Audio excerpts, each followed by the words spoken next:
Iran को लेकर Trump ने एक बड़ा बयान दिया है। आगे क्या होगा जल्द ही पता लगेगा। ये चेतावनी डोनाल्ड ट्रंप की। अमेरिकी सेना का ऐलान, ईरान पर सबसे बड़ा हमला होगा, अगले कुछ घंटों में बड़ा हमला होगा। डोनाल्ड ट्रंप की तरफ से कहा भी गया कि मिडिल ईस्ट छोड़ दें जितने भी अमेरिकी हैं। आपको बता दें यूएस के 15 और लड़ाकू विमान रवाना हुए हैं, मिडिल ईस्ट की तरफ रवाना किए गए हैं। ये विमान आपको हम मैप के जरिए दिखा रहे हैं। यूएस के ये वो 15 विमान हैं, ये वो 15 फाइटर जेट्स हैं जो कि रवाना हो चुके हैं। तो इससे पहले ही जंगी बेड़ा यूएस का मिडिल ईस्ट में ही था, 2 उसके एयरक्राफ्ट कैरियर मिडिल ईस्ट में हैं और अब इस ताकत में और बड़ा इजाफा। ये तस्वीर आप देखिए जी न्यूज पर एक्सक्लूसिवली। आप समझिए कि इस वक्त मिडिल ईस्ट में हालात कितने ज्यादा खराब हो रहे हैं। एक तरफ अटैक्स का सिलसिला जारी और इसी बीच एक और बड़ी खबर है, B-1 बॉम्बर्स का ईरान पर हमला। लगातार इस तरह के अटैक जो है वो जारी हैं। यूएस सेंट्रल कमांड ने एक बड़ा दावा कर दिया। बैलिस्टिक मिसाइल क्षमताओं पर बम बरसाए गए हैं। ईरानी रणनीतिक ठिकानों को टारगेट किया गया है और यूएस सेंट्रल कमांड की ओर से दावा किया गया है कि ईरान की बैलिस्टिक मिसाइल कैपेबिलिटी को कमजोर करना हमारा मकसद था और इस उद्देश्य में हम सफल हुए।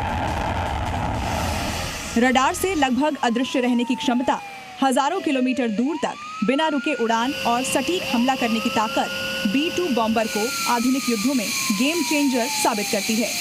ईरान के खलीफा खामेनेई को मौत की नींद सुलाने वाला अमेरिका का B-2 बॉम्बर ईरान की बैलिस्टिक मिसाइलों को चकमा देकर भारी बमबारी कर रहा है। B-2 bomber GPS guided bomb and bunker buster जैसे हथियार गिराकर जमीन के अंदर कमांड सेंटर, रनवे और हथियार डिपो को नष्ट करने में सक्षम है।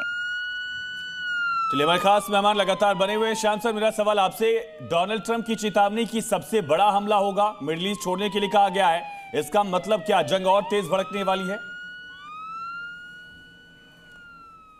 बिल्कुल बिल्कुल, जैसा हम आपके साथ जुड़े हुए हैं लगातार 3 दिनों से, यही आकलन है हमारा कि जंग बड़ी चलने वाली है। बहुत हिसाब से उन्होंने सोची समझी रणनीति के तहत ये सब प्लान बनाया है। पिछली बार जो गलतियां हुई थी उसे लेसन लर्न किया है। सरप्राइज वो जरूर है मिडिल ईस्ट पे अटैक पे, और ये ईरान का लिवरेज है, मरता क्या ना करता वाली बात है, इसलिए उसने सबको इन्वॉल्व किया, लेकिन उससे कुछ होना नहीं है। अमेरिका के प्रेसिडेंट ने वार्निंग दी है, अभी तो उन्होंने देखा ही नहीं हमारी माइट। अमेरिका सबसे बड़ा सुप्रीम एक कंट्री है, उसकी मिलिट्री माइट का यूज अब वो करेंगे। B-2 बॉम्बर से मिसाइल वेजिंग कैपेसिटी जो है उसको नष्ट कर रहे हैं। Captain is dead, ship is sinking और Iran is on verge of collapsing, ऐसा कहा जा रहा है उनके लोगों की तरफ से अमेरिका में। और अमेरिका में जो सैनिकों की मृत्यु हुई है उस पर संवेदना के साथ साथ उन्होंने एक तरह से देश को और तैयार किया है आगे सैक्रिफाइसेस के लिए। तो लंबी लड़ाई चलेगी, जब तक निर्णात्मक नहीं होगा तब तक ये चलता रहेगा। ठीक है, आप हमारे साथ लगातार बने रहिएगा। फिलहाल आगे बढ़ते हैं और कुछ अन्य खबरों का भी रुख कर लेते हैं, क्योंकि दुनिया के सबसे खतरनाक और जो महंगे स्टिल्थ बम वर्षक हैं उनमें शामिल अमेरिका का B-2 बॉम्बर जब भी किसी मिशन पर निकला है तो उसने दुश्मनों को हिलाकर रख दिया है।